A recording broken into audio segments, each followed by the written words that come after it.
I mean, looking back now, I'm a little bit surprised that it lasted so long, actually.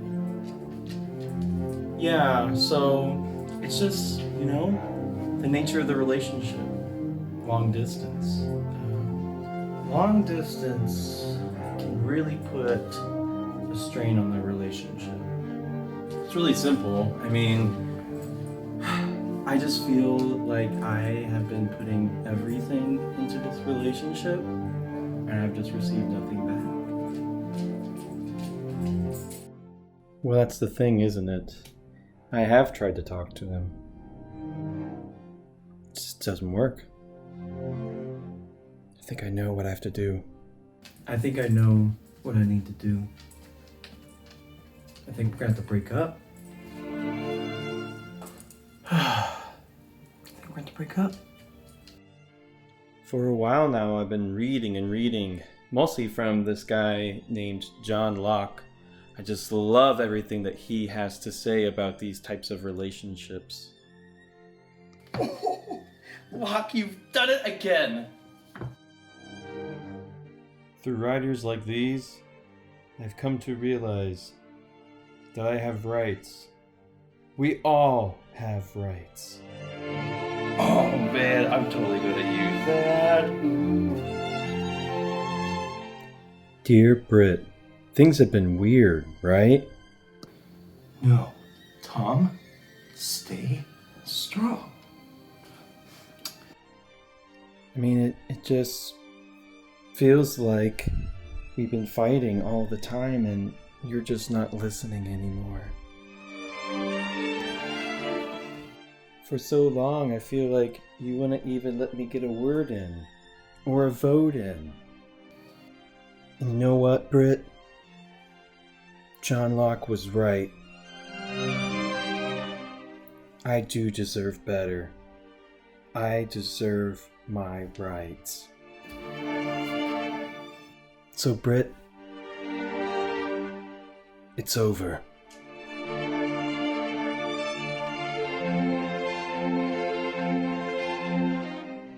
It's over. And here is every single thing that you did wrong. What is this? Oh dear.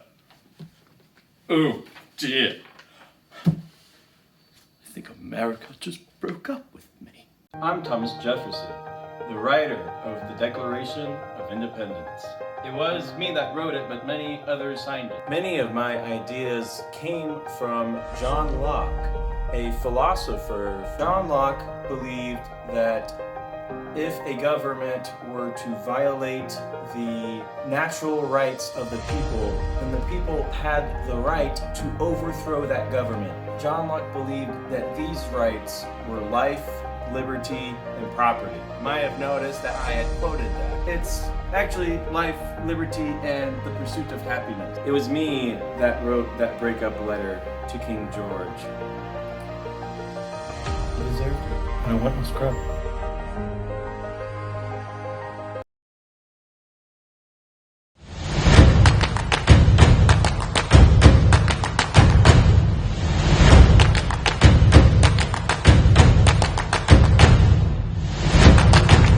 Get some more sleep at home. It's good for you.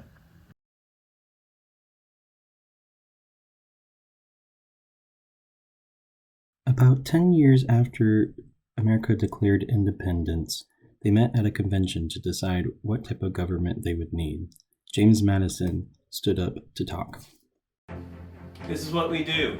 This is what we do. We make two houses. Yeah, we're switching it up. We're switching it up. I know, right? So, right, there's gonna be the Senate. Each state's gonna get two, and then the House of Representatives is gonna be based on the population of the state. It's a pretty sweet deal, right? Am I right? This is what I'm thinking. We make 3 branches of the government. Yeah, I know, it's another doozy, okay? Let's try it. There will be the legislative, the executive, and the judicial. This way, guys, no one can become more powerful than the other. We will never have to worry about anyone being another tyrant again. I don't know, Mr. Madison. Has anyone tried this kind of government before? No, but it's an experiment. Our first one was a disaster. What else do we have to lose? Our second political transformation comes in the form of our government. Well, our second government, actually. Our first government was created in the Articles of Confederation, which was a complete disaster. But we really cover that more in our civics class and our government class. It's not really part of the U.S. history standard, so we're going to move on past the Articles of Confederation and go back to our more successful government, which was number 2, our Constitution. You may remember that a Constitution is really just a contract between the people and the government. So in a Constitution, the government tells the people how the government will work and what role the people play in regards to the government, including the rights that they are guaranteed by the government. The people, they needed another transformation, but they didn't know what that transformation would be like. Our second political transformation, as I said before, was that America created a government, a limited government. What does that mean? Well, before you had kings and queens that held all the power. In England, though, they had a parliamentary monarchy, so the king and the queen actually had to share their power with parliament, which would vote and make laws for the people. That's pretty cool, right? Americans took it even further, though. Instead, for us, there would be no king at all. We were sick of them. Instead, we would have a president. That was kind of like a king, but Congress could override the president, stopping the president from doing whatever he wanted. Again, limited government. The president could veto or stop whatever law Congress had made. Again, limiting the government. And if Congress and the president did anything that was against the Constitution or illegal, the Supreme Court could stop them. Limiting, once again, what the government could do. Basically, Madison's brilliant idea of making 3 branches of government, 3 branches that Madison came up with, would all stop each other from doing something that they shouldn't. Limited government, baby! Notice here at this picture. Watch how the Capitol is separate from the White House. And the Supreme Court is over here. Separate buildings. Even the buildings themselves tell us we have limited government. So why were Americans so all about limiting government?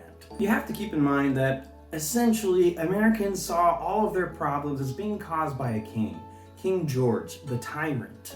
American people wanted a limited government because they wanted to make sure that their government won't ever try to take away their rights that they so very much believed in. Namely, these rights being life, liberty, property.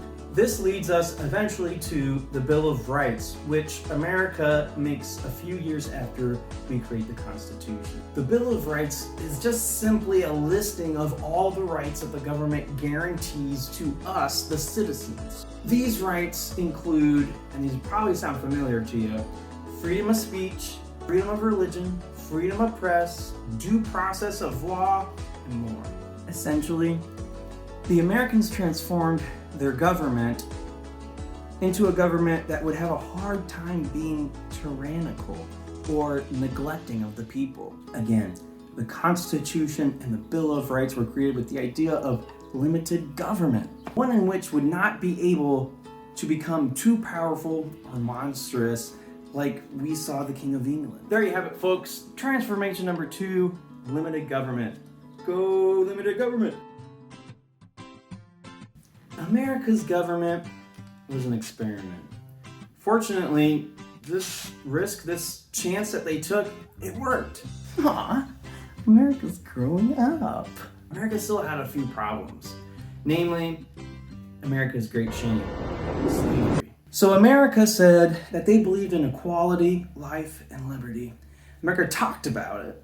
They did not really practice it. Slavery was hotly debated even from the start.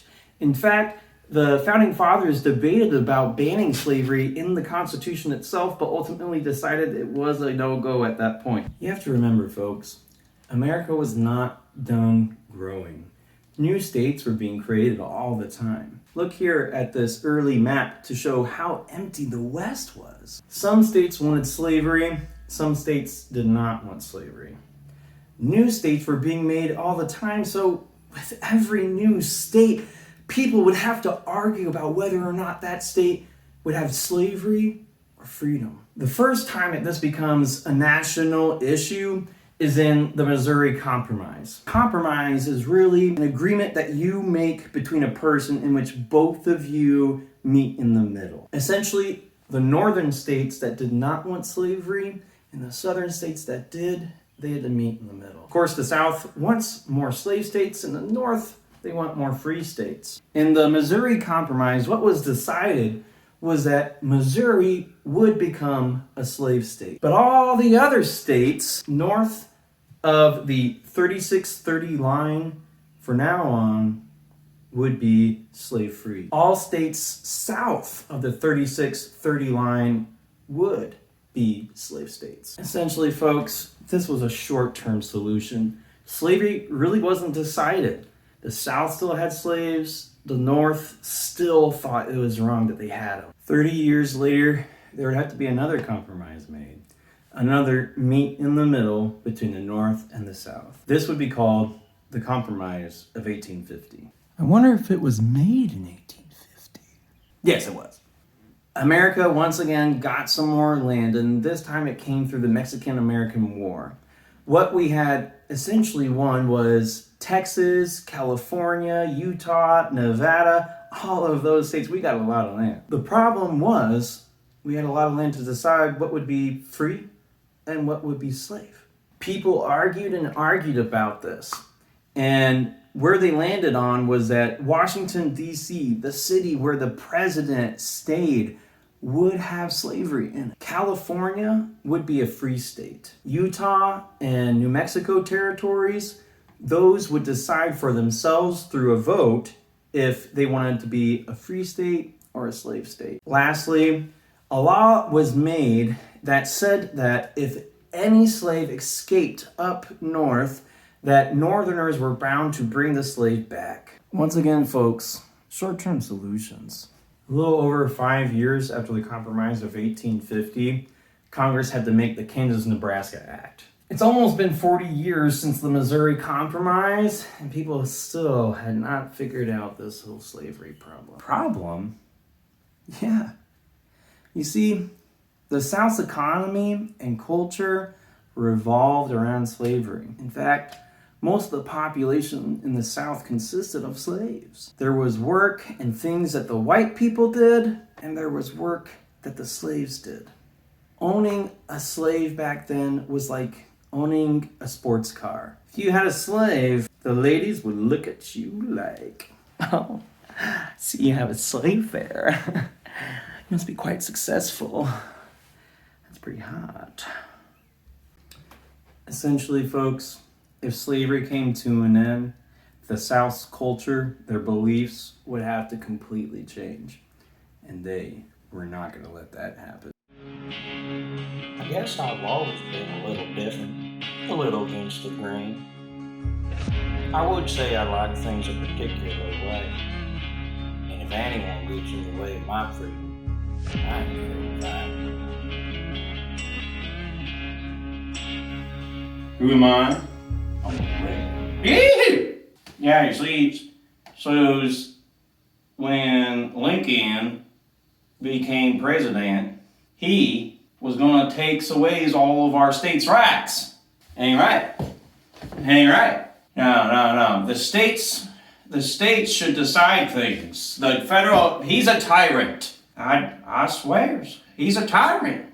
What do you mean states' rights for what? Well, I mean, well, it's just because, you know, what's we want to, because it's just, well, so it's about, like, it's about our culture. That's what it is. It's about heritage. So why was I angry? Because he wanted to take away the slaves. Yeah. No, it's not about slavery. It's not. It's not. It's about states' rights. Tell you what, them northerners, they just don't understand what it's like down here. I mean, we cannot make much money. It is not like it is up north with them factories. Man, they think that all of these slave owners are rich. Yeah, right. Most people don't even own slaves. I mean, I can't deny I would like one. But they ain't cheap. I tell you what, I will fight to the death for slavery, states' rights. After Abraham Lincoln becomes president, that guy that was making all those debates about hopefully ending slavery someday, the South left America. How do you leave America as a state? Essentially, folks, to get rid of slavery would be to completely get rid of the culture and beliefs that the South had developed for hundreds of years. And the folks were not ready to give that up. Eventually, the southern states would leave America. Leave America? Yeah. They made their own country. The Confederacy. The Confederacy tried to create a country of the southern states that would allow slavery. War would eventually occur. It would be the northern states versus the southern states. When a country fights against itself, we call this a civil war. Essentially, the Civil War was a fight between two different kinds of transformations that people were trying to make happen. The first kind of transformation that was trying to happen was a type of states' rights transformation. States' rights is basically the idea that you allow the states to choose for themselves what they think the law should be and how they should treat the people. Basically, this was a smokescreen, really just a cover for what the states really wanted. What they really wanted was to choose whether they wanted slavery or not. Obviously, everyone knew their answer was yes to slavery. So it wasn't so much about states' rights as much as it was allowing the southern states to choose slavery. Of course, we know they're going to choose slavery, right? I'll say it again, folks. States' rights, at least when referring to the time of the Civil War, that really just meant the right for us to have slaves. So if someone says the Civil War was all about states' rights, you can ask them, states' rights for what? What were they wanting to choose? Their answer, slavery. The Civil War was about slavery. The other political transformation that was taking place during this time is what we call federalism. Federalism is the idea that you allow the federal government, the higher government, the national government, to make laws that apply to all states, that all states must obey. This transformation is what eventually wins, as we will talk about later. For now, just know that the Civil War was a time in which people wanted states' rights or federalism. Federalism wins because the Union wins, and slavery comes to an end. The good news, the Union won the battle. This was a real big turning point in the Civil War, and people really felt like they had hope that the war was going to come to an end finally. Still, both sides suffered huge losses. Lots of people died. And the Union was starting to lose its steam and wanted to keep on fighting with all of its own people dying. Lincoln, the president of the Union and of America, Lincoln wanted to give people something to fight for. And so he showed people what the Civil War was really going to do for America. Lincoln gave his speech to a group of people that needed to be encouraged. Lincoln was able to articulate what America was really all about. Lincoln said that 7 years ago, our fathers brought forth upon this continent a new nation, conceived in liberty and dedicated to the proposition that all men are created equal. Now we are engaged in a great civil war, testing whether that nation or any nation so conceived and so dedicated can long endure. We are met here on a great battlefield of that war. We have come to dedicate a portion of it. as a final resting place for those who gave their lives that that nation might live. It is altogether fitting and proper that we should do this. But in a larger sense, we cannot dedicate, we cannot consecrate, we cannot hallow this ground. The brave men, living and dead, who struggled here have consecrated it far above our poor power to add or detract. The world will little note, nor long remember, what we say here, but can never forget what they did here. It is for us, the living, rather, to be dedicated here to the unfinished work which they have thus far so nobly carried on. It is rather for us to be here dedicated to the great task remaining before us, that from these honored dead we take increased devotion to that cause for which they gave the last full measure of devotion, that we here highly resolve that these dead shall not have died in vain, that this nation shall have a new birth of freedom, and that this government of the people, by the people, for the people, shall not perish from the earth. Lincoln was more or less saying that America needs a restart, to be remade, to be born again and become something even bigger than we were before. Basically, after the Civil War would be over and slavery would be done for, America would be the true America this time. That is a government by the people, of the people, for the people. No longer would America deny people their rights. Soon after the Civil War was over, the Union was put back together. All of the states come back together and they make one country once again. America made the 13th, 14th, and 15th Amendments. The 13th Amendment banned slavery. The 14th promised equal protection for all people, no matter what the states would do. The 15th Amendment gave all men the right to vote. And it seemed that America really had been reborn there for a second. In the years following the Civil War, African Americans were elected into Congress in the South. Even the people themselves in the government were starting to look different. Their skin looked different from the rest of the people. We are truly being transformed. Hooray! Progress! That is, until the southern states decided that they may have lost the war, but they were not going to give up on their beliefs and culture so easily. Soon, what would later be called Jim Crow laws would be passed throughout the South. The 14th Amendment was supposed to protect all of these African Americans from the states doing this very thing. In about 10 to 15 years after the Civil War, however, the federal government, which would have presidents elected in later years with different beliefs than Lincoln, some of which were downright racist. These presidents would turn a blind eye to what the southern states were doing. These things include discrimination, segregation, and lynching. The Supreme Court ruled that the 14th Amendment kept the states from discriminating against African Americans, but not people. I want you folks to notice here.